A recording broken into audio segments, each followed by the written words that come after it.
오늘 우리에게 주신 하나님의 말씀은 데살로니가 후서 1장 1절부터 12절의 말씀입니다. 신약성경 334쪽입니다. 데살로니가 후서 1장 1절부터 12절의 말씀을 드라마 바이블로 낭독합니다. 데살로니가 후서 제1장.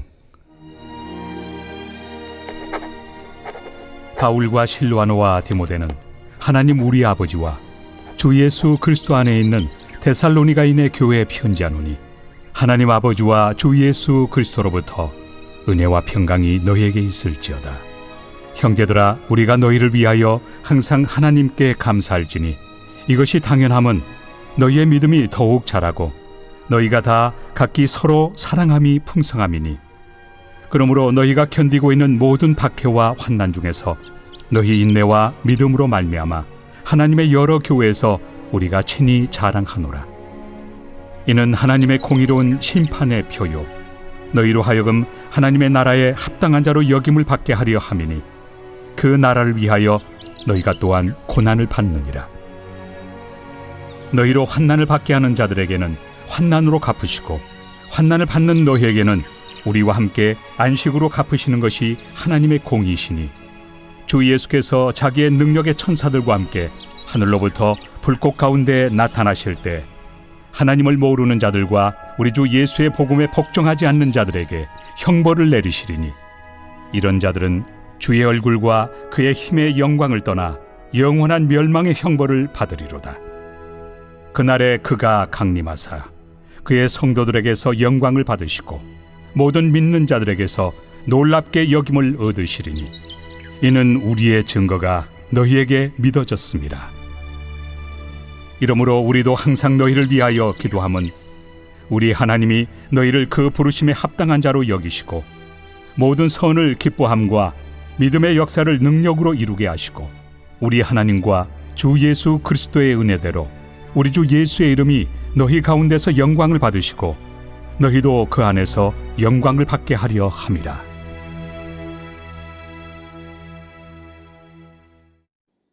새날이 밝았습니다. 평안하십니까? 이 아침에 주시는 하나님의 마음과 생각으로 이 하루도 멋지게 살아내는 귀한 하루가 되기를 소망합니다. 오늘부터 데살로니가 후서의 말씀을 보게 되는데요. 사도 바울은 데살로니가 전서를 쓴 지 얼마 안 돼요. 무슨 이유인지는 모르겠지만 한 번 더 고린도에서 데살로니가 교회에 편지를 씁니다. 이제 데살로니가 후서를 읽어보시면 전서보다도 더 재림의 포커스를 맞추어 설명하고 있음을 보게 됩니다. 아마도 전서에서 설명이 부족하다고 느껴서 부연하여 설명하고 보완하고 강조한 의미에서 이 후서가 쓰인 것으로 생각이 되어집니다. 오늘은 말씀을 한 절 한 절 읽으며 설명하기를 원합니다. 1절입니다. 바울과 실루아노와 디모데는 하나님 우리 아버지와 주 예수 그리스도 안에 있는 데살로니가인의 교회에 편지하노니. 여러분, 사도만큼 카리스마적 지도자가 교회사에 나타난 적이 없습니다. 또 사도 바울의 헌신적이고 탁월한 사역을 통해 함께 따라다니는 사람들이 굉장히 많았습니다. 한마디로 사도 바울에게는 본인이 느끼지 않던 굉장한 영적인 파워와 권위가 그에게 있었습니다. 그럼에도 그는 항상 동역자들을 소개하거나 문안합니다. 지금 데살로니가 후서를 시작하면서도 동역자의 이름을 거론하고 함께함을 볼 수 있습니다. 굉장히 겸손한 리더입니다. 또 점점 그렇게 되어가고 있습니다. 2차 전도여행을 떠날 때 바나바와 심한 언쟁을 한 경험은 있지만, 또 왠지 그의 명석함과 탁월함 또 날카로움 때문에 주변에 사람이 없을 것 같지만, 사도 바울 주변에는 사람들이 많았고 그로 인해 양육된 사람들이 많았음을 발견합니다. 이것은 성품의 문제이기도 하지만 성화의 문제이기도 합니다. 주변에 자신을 어떤 필요로 만나는 사람들이 많으십니까? 아니면 그냥 좋고 또 동역자로 만나는 사람들이 많은지 생각해 보시면 좋겠습니다. 바울의 서신을 보면서 이런 문제도 한번 깊이 생각해 보는 시간을 갖기를 원합니다. 2절입니다. 하나님 아버지와 주 예수 그리스도로부터 은혜와 평강이 너희에게 있을지어다. 사도 바울은 우리의 은혜와 평강의 근원이 하나님과 주 예수 그리스도에게 있음을 다시 한번 선언하고, 우리에게 이 주신 은혜와 평강으로 우리가 시작되었고 지금도 이 은혜와 평강이 필요함을 말하고 있습니다.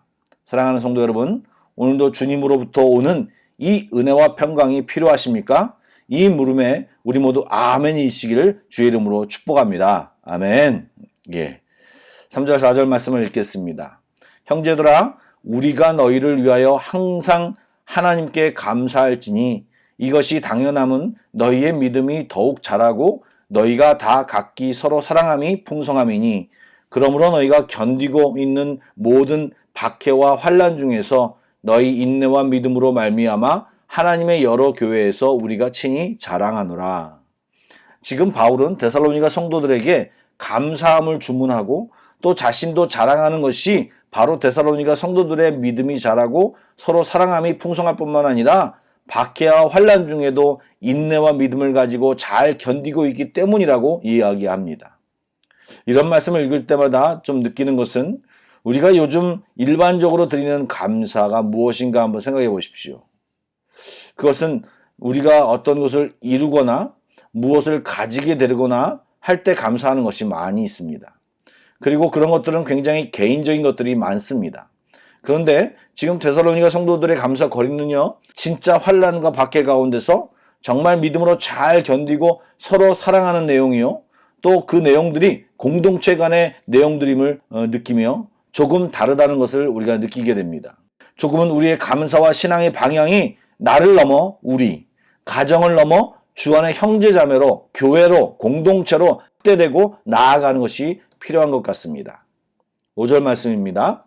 이는 하나님의 공의로운 심판의 표요 너희로 하여금 하나님의 나라에 합당한 자로 여김을 받게 하려 함이니 그 나라를 위하여 너희가 또한 고난을 받느니라.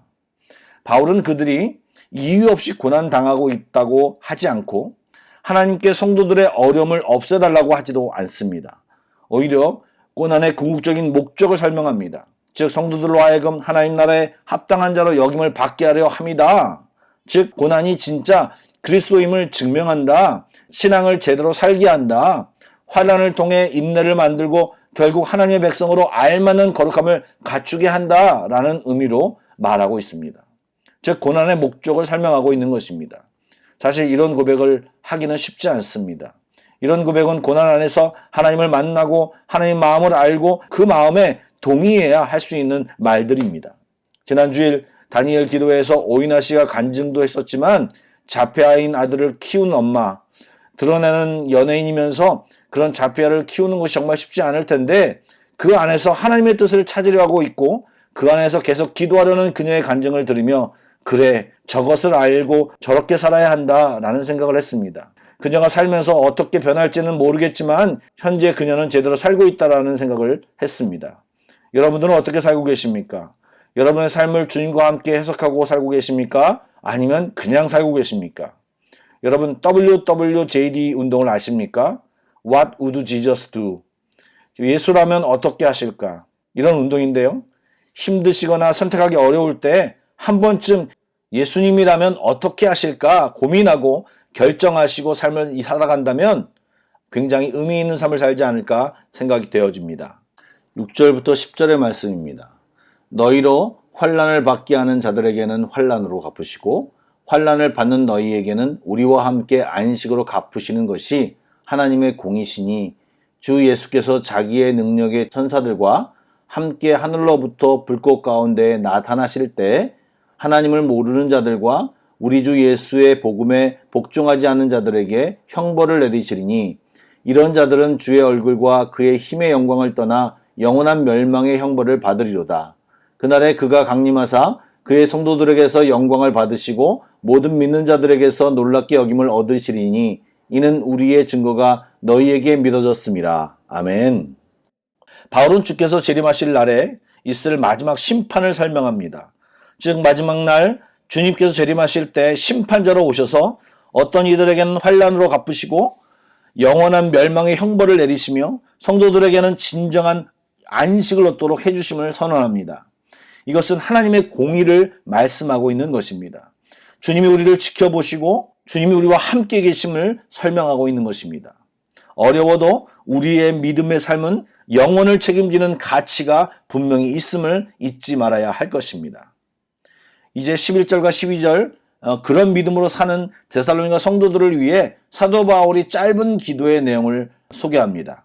이러므로 우리도 항상 너희를 위하여 기도함은 우리 하나님이 너희를 그 부르심에 합당한 자로 여기시고 모든 선을 기뻐함과 믿음의 역사를 능력으로 이루게 하시고 우리 하나님과 주 예수 그리스도의 은혜대로 우리 주 예수의 이름이 너희 가운데서 영광을 받으시고 너희도 그 안에서 영광을 받게 하려 함이라. 아멘.